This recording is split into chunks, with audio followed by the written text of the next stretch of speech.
Welcome, dear friends. I'm so glad you could join us today for what promises to be a delightful gathering. Whether you're a regular at our table or this is your very first time, you're in for a treat.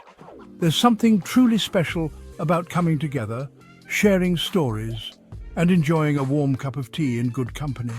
So make yourself comfortable and let the gentle clink of china and the sweet aroma of freshly brewed tea set the mood. Gather round, grab a biscuit, and let's have a good old-fashioned chat. There's a plate of buttery biscuits just waiting to be enjoyed, and plenty of laughter to go around. Here, everyone's welcome, no matter how you take your tea or what stories you bring to the table. Let's leave the rush of the outside world behind and savour these moments together. The kettle's just boiled, and I've brewed a pot of strong Yorkshire tea. The steam rising from the pot is like a gentle invitation to slow down and savour the present. There's nothing quite like the comfort of a hot cup of tea to bring people together and spark conversation. Now onto the latest topic that's been making the rounds. Tina Brown's at it again, sharing her thoughts on the Duchess of Sussex, Meghan Markle. It seems every time she speaks, the headlines follow and the world listens in, eager for the next twist in the royal story. Her words have certainly stirred the pot, haven't they? It's amazing how a few comments can send ripples through the media and spark lively debates. But that's the beauty of a tea party. Everyone gets a chance to share their perspective, react, and maybe even see things in a new light. But here, in our little corner of the world, we believe in truth, kindness, and a good dose of optimism. No matter what's happening out there, our tea table is a place for open hearts, thoughtful conversation, and a spirit of togetherness. So let's raise our cups, toast to friendship, and dive into today's discussion with warmth and curiosity. Welcome to the tea party. Let's make it a memorable one. Now, Tina Brown, as you know, is quite the character. She's been in the world of royalty and media for longer than I care to remember. And she's never been shy about sharing her opinions, has she? This time she's taken aim at Meghan Markle, suggesting she's not quite cutting it. Not royal enough, perhaps? Not playing by the rules? Well, we've heard it all before, haven't we? It's funny, isn't it, how the criticisms levelled at Meghan seem to change with the tide. One minute it's about her fashion choices, the next it's her charity work. It's almost as if the goalposts keep moving, making it impossible for her to ever truly measure up.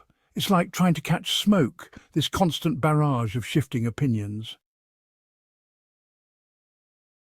But let's be honest, shall we? Sometimes, beneath the surface of public debates and media headlines, there's a deeper, more uncomfortable truth that rarely gets discussed. We're told stories about personalities, about supposed breaches of protocol, about fashion choices and work habits. But is that really what's at stake here? Or is there something else simmering beneath the surface, something that makes people uneasy, but is rarely named outright? I suspect this isn't really about Meghan's work ethic or her wardrobe. It's about control. It's about who gets to set the rules and who is expected to follow them without question. When someone like Meghan steps into a centuries-old institution, she brings with her not just a new perspective, but also a challenge to the established order. And that, for some, is deeply unsettling. It's about the discomfort some feel when someone dares to challenge the status quo, to forge their own path. Institutions, especially those as steeped in tradition as the royal family, are built on predictability and hierarchy. When someone questions those unspoken rules, it can feel like a threat, not just to individuals, but to the very fabric of the institution itself. Meghan, you see, is a woman of substance, someone who has always used her platform to advocate for causes she believes in. She's not content to simply play a role or recite lines written for her by others. She brings her own ideas, her own passions, and her own sense of purpose to everything she does. She is a woman with her own mind and her own voice.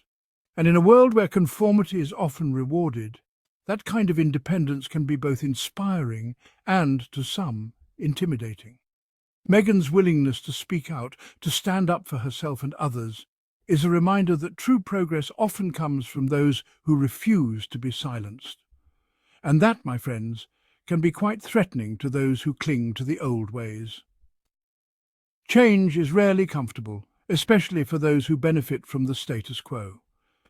But history shows us that it's the challengers, the questioners, the ones who dare to be different, who ultimately move us forward. And look at her now. She's built her own platform, her own success story. Netflix, Spotify, Archewell. These are not the hallmarks of someone who has failed. These are the achievements of a woman who knows her worth, who refuses to be defined by the limitations others try to impose upon her. Yet the palace whispers persist. The tabloids still spin their narratives. The Meghan obsession, it seems, is a fire that refuses to be quenched. Why is that, I wonder? Could it be that her very existence challenges their carefully constructed narratives, their need for control? Meghan's resilience, her refusal to be broken by the negativity, is a sight to behold. She carries herself with grace and dignity, even in the face of adversity, and that, I believe, is what truly rankles her detractors. They cannot stand to see her thrive, to see her happiness. You see, Meghan represents progress. She embodies a world where women are not afraid to use their voices, to challenge the old guard, to create their own destinies. And that, my friends, can be a rather bitter pill to swallow for those who are desperately clinging to the past. Tina, darling, I hate to break it to you, but the world has moved on. Your brand of gossip and royal commentary, it's a bit like a faded tapestry. Interesting to look at, perhaps, but not really relevant to the world we live in today. Meghan, in her own way, is showing us a new way forward, a way of kindness, of compassion, of choosing joy over drama. She's not engaging in the negativity, she's rising above it, and that, my friends, is a lesson we can all learn from. In a world that moves so quickly, where headlines often focus on conflict and division, it's easy to forget the simple power we each hold. So let us, in our own small ways, choose kindness. Let us choose optimism.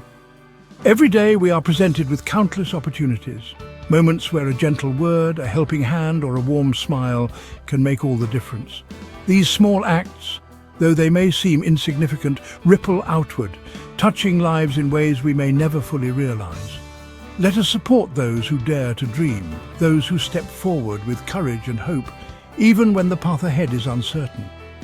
When we lift each other up, we create a community where dreams are nurtured and possibilities are endless. Encouragement is a gift we can all give, and it costs nothing but means everything to those who receive it. And let us celebrate those who dare to be different. Our world is richer and more vibrant because of the unique perspectives and talents each person brings.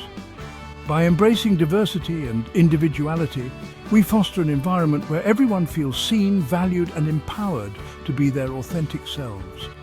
Because in a world that often feels dark and divided, where challenges can seem overwhelming and hope sometimes feels out of reach, it is easy to lose sight of what connects us.